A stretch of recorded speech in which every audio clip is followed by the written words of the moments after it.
Hi Sagittarius, how are you? Welcome to Tarotkin. This is your weekly tarot reading. Weekly tarot prediction for 8 February to 14 February. Overall energies, your health, your career and your love life relationship. Overall energies, overall look for 8 Feb to 14 Feb.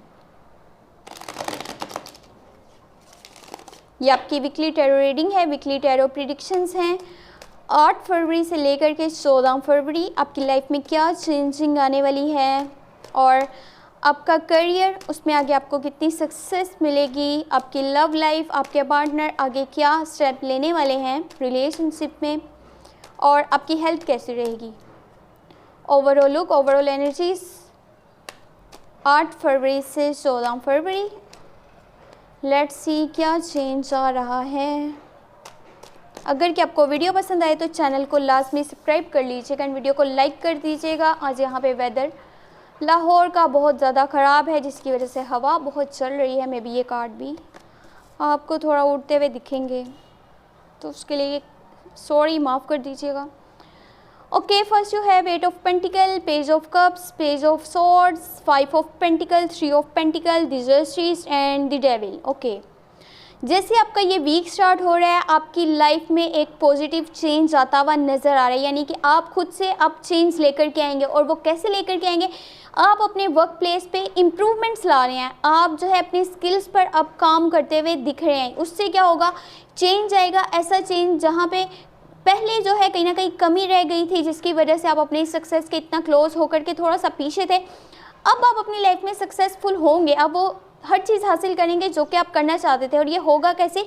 जब आप खुद से changings लेकर के आते हैं तभी तो आपकी लाइफ में कोई चेंज आता है। बाकी आपके दिल में किसी के लिए फीलिंग्स नज़र आ रही हैं, इमोशंस नज़र आ रहे हैं और यहाँ पे आप शर्मा भी रहे हैं। जब अब तक आप उन्हें खुलकर नहीं बताएंगे, आप अपनी फीलिंग्स, अपने इमोशंस सामने वाले को नहीं बताते तो उसे कैसे पता चलेगा आप उनके लिए क्या सोचते हैं और आपके दिल में क्या है। इसीलिए बिल्कुल भी शर्माइएगा नहीं, आप जो है अपनी बात उन्हें बताइएगा ताकि आपको भी पता चले कि सामने वाले के दिल में आपके लिए क्या है और क्या नहीं है।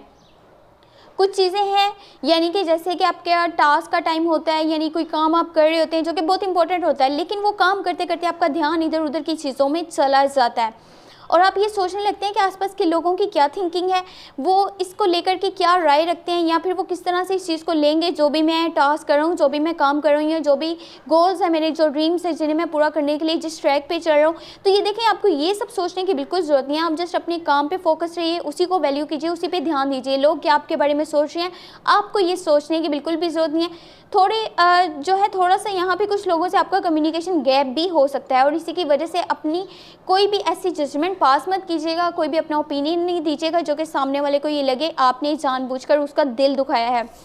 कुछ है सिचुएशन जो कि अचानक आपके सामने ऐसी आने वाली है कि आपके आउट ऑफ कंट्रोल होगी। और मैं आपको एक और चीज़ बोलूँ, जहाँ पे एक साइड पे वर्क प्लेस पे आपको आगे ग्रोथ और सक्सेस मिल सकती है और वो इसलिए मिलेगी क्योंकि आप अपने काम में इम्प्रूवमेंट्स लेकर के आएंगे, बेहतरी लेकर के आएंगे। जो कमियां हैं अब उनको आप जो है वो पूरा करेंगे तभी चेंजिंग आएंगी। लेकिन जो आपका बिजनेस है, जो भी आप काम करते हैं, उसमें कोशिश करिएगा अभी न्यू इन्वेस्टमेंट्स मत कीजिएगा, न्यू रिस्क मत लीजिएगा। कोई भी काम जो आप अब अलग तरीके से करना चाह रहे हैं, इम्प्रूवमेंट्स लाना एक अलग चीज़ है, लेकिन नया रिस्क लेना और न्यू इन्वेस्टमेंट करना एक बहुत ही अलग चीज़ है। वो मत कीजिएगा, उससे आगे आपको आगे लॉसेस देखने को मिल सकते हैं और फिर आपको इतना हर्ट होगा, इतनी तकलीफ़ होगी कि आपको ये लगेगा जो डिसीजंस मैंने लिए हैं अब मैं खुद उनका जिम्मेदार हूँ, यहाँ तक कि मैं अपनों की सपोर्ट भी नहीं लेना चाहता। जो भी हुआ मेरी खुद की वजह से हुआ। यहाँ पे ऐसे मत कीजिएगा। फर्स्ट ऑफ ऑल तो देखिए, आप पहले कोई इन्वेस्टमेंट मत कीजिए, कोई ऐसा काम मत कीजिए, कोई नया रिस्क ऐसा नहीं लीजिए जिससे कि आपको लॉसेस हो। लेकिन अगर ऐसा होता है तो वहाँ पे अपनों का सपोर्ट लेना, अपनों की गाइडेंस लेना बहुत ज़रूरी है क्योंकि जिस भी सिचुएशन से आप गुजर रहे होंगे आप उससे बहुत जल्दी बाहर आ पाएंगे। और अगर आप जॉब पर्सन हैं तो अभी अपनी जॉब मत छोड़िएगा या कोई नई जॉब की तरफ जाने का भी नहीं सोचिएगा। कोशिश कीजिए आप इसी में बेहतरी लेकर के आइए, अपने काम को पहले से बेहतर करिए, एज अ टीम वर्क काम करिए, लोगों को साथ लेकर के चलिए। आप में लीडरशिप की क्वालिटी है, आप लोगों को अच्छे से गाइड कर सकते हैं, अच्छे से लोगों को साथ लेकर के चल सकते हैं, तो वही चीज़ आपको आगे ज़िंदगी में कामयाब कर सकती है। बाकी दी जस्टिस का कार्ड है, चीज़ों को बैलेंस करने का टाइम है, यानी मैंने आपको पहले बताया है ये नहीं करना कि एक चीज़ को ज़्यादा वैल्यू कर दिया, एक चीज़ को वैल्यू ही नहीं करा।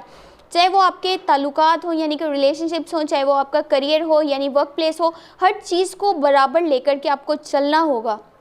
आप अगर यहाँ पे अपना देखें 10% देते हैं, आपको 10% रिवॉर्ड मिलेगा। अगर कि आप 100% देते हैं, 100% रिवॉर्ड मिलेगा। ये वो टाइम नहीं है जहाँ पे बहुत मेहनत करी लेकिन कुछ बदले में नहीं मिला, और या फिर कुछ मेहनत नहीं करी और अचानक से सब कुछ मिल गया। ये वो टाइम है जहाँ पे आप जितना करेंगे आपको उसका उतना ही सिला मिल जाएगा। कुछ लोगों के लिए शादी के प्रपोजल्स भी आते हुए नज़र आ रहे हैं, मे बी ये आउटर साइड से ज़्यादा लग रहा है, तो आपको ये पता होगा, आप अच्छे से समझ सकते हैं आपके लिए क्या ज़रूरी है क्या नहीं। बाकी कुछ नेगेटिव इवेंट्स, नेगेटिव एनर्जीज आपके आसपास रहेंगी जो कि आपको डिस्ट्रैक्ट कर रही हैं बार बार। और जो मैंने आपको पहली चीज़ बोली थी यानी कि कुछ लॉसेस भी हो सकते हैं, कुछ ऐसा जो कि आउट ऑफ कंट्रोल, कोई सेटबैक, कोई ऑब्स्टेकल्स आ सकते हैं सामने, वहाँ पे खुद पे यकीन रखिएगा। कोई ऐसा स्टेप लीजिए जो कि आप जिससे पॉजिटिव एनर्जी को अपनी तरफ अट्रैक्ट कर पाएँ। और ये वो टाइम है जब खुद को किसी भी चीज़ की आपने लत नहीं लगानी, यानी कि अपने आप को किसी चीज़ की आदत नहीं डालनी। ये चीज़ फिर बाद में आपके लिए बहुत बुरी साबित हो सकती है। आप जो है इस चीज़ से बहुत मुश्किल से बाहर आ पाएंगे, ऐसे कह लें कि नामुमकिन ही रहेगा उस चीज़ से जान छुड़ाना। इसीलिए किसी भी चीज़ के आपने इस टाइम आदी नहीं होना, और कुछ ऐसा स्टैंड लीजिए जिससे कि आप इस माहौल को थोड़ा सा इग्नोर करके जस्ट अपने गोल्स पे, अपने ड्रीम्स पे, अपने काम पे फोकस अच्छे से कर पाएँ। अगर कि आपको ये वीडियो पसंद आई हो तो चैनल को सब्सक्राइब कर लीजिएगा, इन वीडियो को लाइक कर दीजिएगा, साथ में नोटिफिकेशन बेल को लाजमी ऑन कर लीजिएगा ताकि कोई भी आने वाली वीडियो आपसे मिस नहीं हो पाए। अपना बहुत सारा ख्याल रखिएगा। Thank you so much, take care, bye bye.